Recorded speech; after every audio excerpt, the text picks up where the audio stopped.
Hello foodie flavour রূপা থেকে আমি রূপা সেনগুপ্ত। আজ বানাবো মাটন রেজালা। মাটন রেজালা বানানোর জন্য এখানে একটু বড় সাইজের মাটনগুলোকে ভালো করে ধুয়ে নিয়ে নিয়েছি।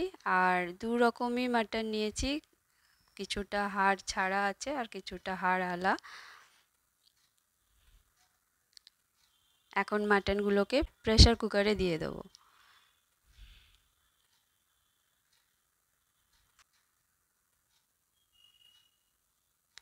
দিয়ে দেবো দুটো তেজপাতা।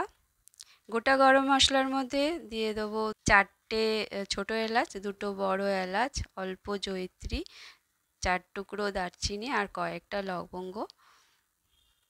এখানে হাফ পেঁয়াজগুলোকে পাতলা পাতলা করে কেটে রেখেছিলাম, দিয়ে দিলাম হাফ চামচ গোলমরিচের গুঁড়ো, হাফ চামচ আদা রসুন বাটা, হাফ চামচের মতো লবণ,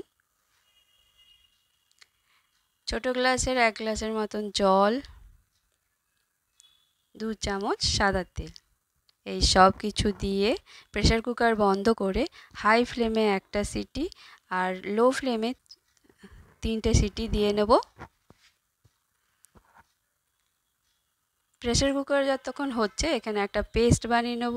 একটা বড় সাইজের পেঁয়াজকে বড় বড় টুকরো করে কেটে রেখেছিলাম, মিক্সার জারে দিয়ে দিলাম আর দিচ্ছি 3টে কাঁচা লঙ্কা, দিয়ে একটা পেস্ট বানিয়ে নেব। পেস্টটা রেডি হয়ে গেছে।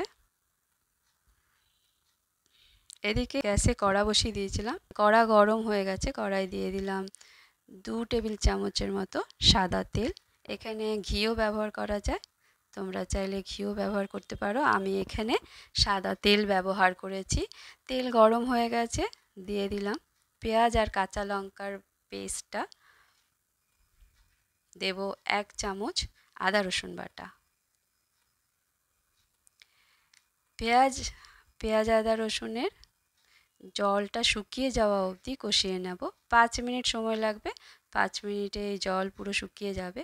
যতক্ষণ পেঁয়াজের পেস্টটা জলটা শুকোচ্ছে, এদিকে মাটনটা ঢেলে মাটন আর জল দুটোই ছেঁকে আলাদা করে নেব।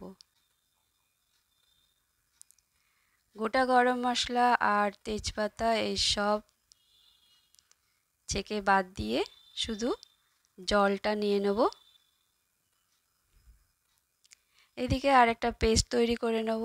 এখানে 10-12টার মতন কাজু আর 1 চামচ চার মগজ ধুয়ে রেখেছিলাম, নিয়ে নিলাম মিক্সার জারে। আর নেব 1 বাটির মতো দই, একটা পেস্ট বানিয়ে নেব।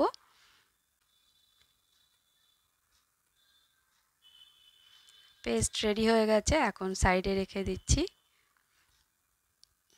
পেঁয়াজ আদা রসুন বাটার জলটা একদম শুকিয়ে গেছে, তেল বেরিয়ে এসেছে।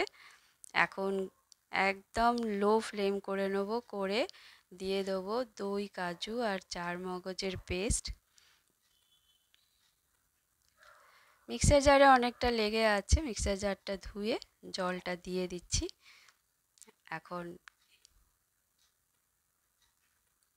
এই পেস্টটা দিয়েও 5 মিনিটের মতো কষিয়ে নেব, তেল বেরোনো অবধি কষিয়ে নেব। এবার আস্তে আস্তে তেল বেরোচ্ছে, অনেকটা তেল বেরিয়ে গেছে। এখন সেদ্ধ মাটনগুলো দিয়ে দেবো। মাটনগুলো দিয়েও 5 মিনিটের মতো কষিয়ে নেব। মাটন রেজালার গ্রেভি পাতলা হয়, সেই জন্যে গ্রেভিটাকে পাতলা রাখবো। আর সাদা হয় সেই জন্য কোনো হলুদ গুঁড়ো লঙ্কা দেব না। দিয়ে দিলাম হাফ চামচ লবণ। 5 মিনিট কষানো হয়ে গেছে। এখন সেদ্ধ মাটনের থেকে যে জলটা বেরিয়েছিল সেই জলটা এখন দিয়ে দেবো মাটনে। মাটন যেহেতু সেদ্ধ আছে বেশিক্ষণ সময় লাগবে না। একটা টিপস বলে দিই, যদি মাটন তাড়াতাড়ি সেদ্ধ করতে চাও প্রেসার কুকার ছাড়া, তাহলে এই 500 মাটনের মধ্যে 2 চামচ পেঁপে বাটা দিয়ে দেবে। সঙ্গে সঙ্গে না হলেও 10-20 মিনিটের মধ্যে মাটন সেদ্ধ হয়ে যায় কষাতে কষাতেই। দিয়ে দিলাম 1 চামচ চিনি আর অল্প গরম মশলার গুঁড়ো আর দিচ্ছি 2 ফোঁটা আতর। মাটন রেজালায় কেওড়ার জল দেয়, আমার কাছে ছিল না, সেজন্য আমি মিঠা আতর 2 ফোঁটা দিয়ে দিয়েছি। দুজনের গন্ধটা কিছুটা সেম সেম, আর দিয়েই ঢাকা দিয়ে দিয়েছি। মাটন রেজালা রেডি হয়ে গেছে, নামিয়ে নিয়েছি। এখানে ফোড়নের জন্য আমি একটা বাসনে 1 চামচ ঘি গরম করে 6টা শুকনো লঙ্কা ভেজে নেব। শুকনো লঙ্কা ভাজা হয়ে গেছে, এখন দিয়ে দেবো 1/2 চামচের মতো গোলমরিচ। সাবধানে, এখানে তেল বেশি গরম থাকলে গোলমরিচগুলো ভীষণ ফাটে, সাবধানে করবে। আর এখানে এখন এই ফোড়নটা মাটন রেজালার মধ্যে দিয়ে সঙ্গে সঙ্গে ঢেকে দেব, যাতে এই গন্ধটা খুব সুন্দরভাবে গ্রেভির মধ্যে একদম ছড়িয়ে যায়।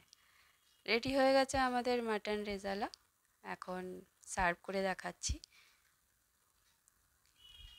এই লাস্টের দিকে এই ফোড়নটা দেওয়াতে মাটন রেজালার টেস্ট দ্বিগুণ হয়ে যায়। সামনেই আসছে দুর্গা পুজো, যদি একবার এইভাবে তৈরি করে দেখো, দেখবে এর স্বাদ আলাদাই। Thank you.